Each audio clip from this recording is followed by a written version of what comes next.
오늘은 로마서 13장에서 16장까지의 말씀을 함께 살펴보도록 하겠습니다. 먼저 13장입니다. 13장은 신자가 이제 이 땅 하나님 나라의 백성이자 그리고 이 땅의 시민으로서 가지는 이 정체성의 갈등 속에서 가져야 할 이제 자세와 같은 것들을 이야기해주고 있죠. 당시는 로마가 다스리는 로마 제국이었고, 동시에 이제 로마의 황제를 신으로 숭배해야 하는 그런 분위기였습니다. 그 속에서 로마 성도들은 이제 갈등을 했겠죠. 이것을 신으로 섬겨야 되나, 그리스도인으로서 어떻게 해야 되나. 바울은 이런 갈등 속에 있는 로마 성도들에게 그리스도인으로서 국가 통치자들을 이제 어떻게 바라보고 그들을 대해야 할지를 알려주고 있는 겁니다. 먼저 이제 국가 통치자들이나 이제 위정자들에 대해서 어떻게 해야 하는지 중요한 대전제가 있죠. 이 세상의 모든 권세와 권력은 하나님께로부터 나오지 않는 것이 하나도 없다라는 겁니다. 그래서 일단 우리가 마음에 들던 들지 않던 이제 권세에 순복하려는 마음을 항상 가져야 한다는 거죠. 그런데 여러분, 이제 권세를 가진 이 권력자들에게도 아주 중요한 의무가 있죠. 바른 정치를 통해서 백성들에게 선을 베풀고 하나님의 공의를 이 땅에 실현시켜야 된다라고 오늘 말씀은 이야기합니다. 그래서 여러분, 결론적으로 말하자면 하나님의 뜻 가운데 바르게 이제 통치하는 권력에 대한 순종이라고 이야기할 수 있겠죠.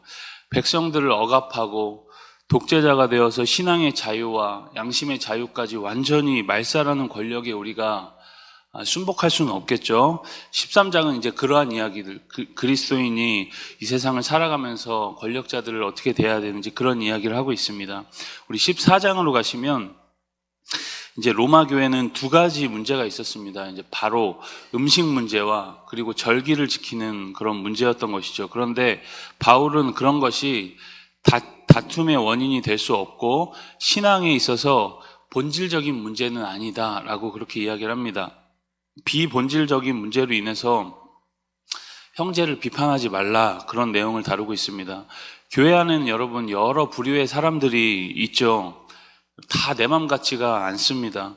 믿음이 강한 사람은 이제 조금 믿음이 연약하고 약한 이들을 보면 이해가 되지 않는 경우들이 있습니다. 자기는 강하다 보니까 왜 저것밖에 하지 못할까? 왜 저렇게 신앙생활을 할까?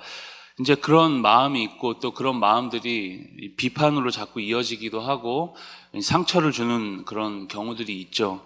그런데 그러지 말라는 겁니다. 믿음이 약한 자를 잘 품어주고 이끌어주라는 것이죠. 그러면서 그리스도인의 진정한 자유가 무엇인지도 이제 이야기를 하고 있습니다. 바울 자신은 비본질적이고 문화적인 어떤 차원에 있는 것에는 자유로웠습니다. 우상에게 드려진 제사상 위에 올랐던 고기라도 자신은 그것을 먹는 일에 전혀 꺼리낌이 없다는 거죠. 자신은 그런 것들에 별로 큰 이 제약을 받지 않는다는 겁니다. 그러나 아직 믿음이 연약한 이들이 이런 것들로 인해서 시험에 들다면 자신의 자유도 기껏 제한하겠다는 거죠. 이것이 여러분 그리스도인의 진정한 자유다라는 겁니다. 사랑으로 섬기는 자유, 그리고 비본질적인 것에 이제 목숨 걸 필요 없다라는 것을 이제 그런 이야기들을 이제 로마서 14장에서 하고 있습니다. 그래서 17절에도 말씀하죠. 하나님 나라는 먹는 것과 마시는 것이 아니요 오직 성령 안에 있는 의와 평강과 희락이다. 신학자 어거스틴도 본질적인 것에는 일치를, 그리고 비본질적인 것에는 자유를, 그리고 모든 것에는 사랑을 더하라, 이렇게 이야기를 합니다. 우리 15장으로 가시면 15장도 마찬가지죠. 믿음이 강한 사람이 약한 사람을 돌보아주고 결과적으로 덕을 세우는 일에 힘쓰라. 이것이 이제 중요한 주제죠. 결국 이 모든 것이 하나님께 영광 돌리는 일에 쓰임을 받아야 된다는 겁니다. 우리가 교회 안에서든 그리고 가정 안에서든 무슨 일을 할 때 이제 항상 기억해야 합니다. 내가 지금 하나님의 덕을 세우고 있는가, 교회를 세우고 있는가, 우리 가정을 세우고 있는가, 아니면 단순히 나의 올바름을 주장하는 것인가?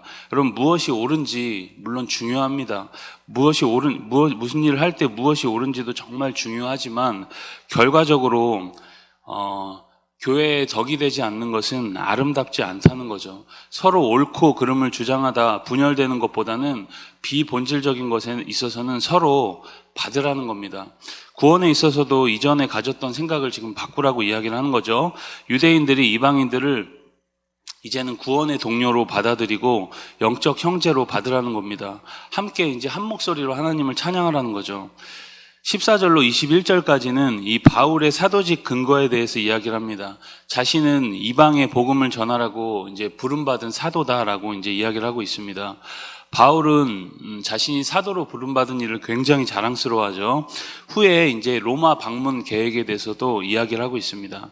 마지막 16장은 이제 바울의 마지막 이제 인사말이죠. 성도들에게 서로 이제 자주자주 이제 문안할 것을 권면하고 있습니다. 16장에 보면 많은 이들의 이제 이름들이 기록되어 있죠. 얼마나 여러분 많은 이들이 이 바울의 복음 사역, 그리스도의 복음 사역에 바울과 함께 동역했는지를 알 수 있습니다. 수십 명의 이름들을 이제 바울이 다 기억하고 한 명 한 명 나열하고 있는 모습을 볼 수 있습니다. 먼저 여러분, 바울은 이 갱그레아 교회의 여집사였던 이 베베에게 자신의 이제 지금 서신을 부탁하면서 로마 교회가 이 서신을 가지고 이 베베가 방문할 때 합당하게 영접하라고 이제 권면하고 있습니다. 갱그레아 교회는 여러분 2차 전도 여행 때 세워진 교회이고 베베는 아마 그 교회의 일꾼이었을 겁니다. 아마도 바울이 고린도에서 사역할 때 이 베베라는 사람이 이제 복음을 받아들인 것으로 우리가 볼 수가 있습니다.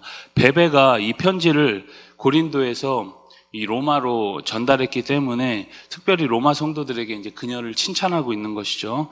바울에게는 이렇게 여러분 믿음의 동역자들이 많이 있었기 때문에 그렇게 크고 정말 능력 있는 사역을 감당할 수 있었습니다.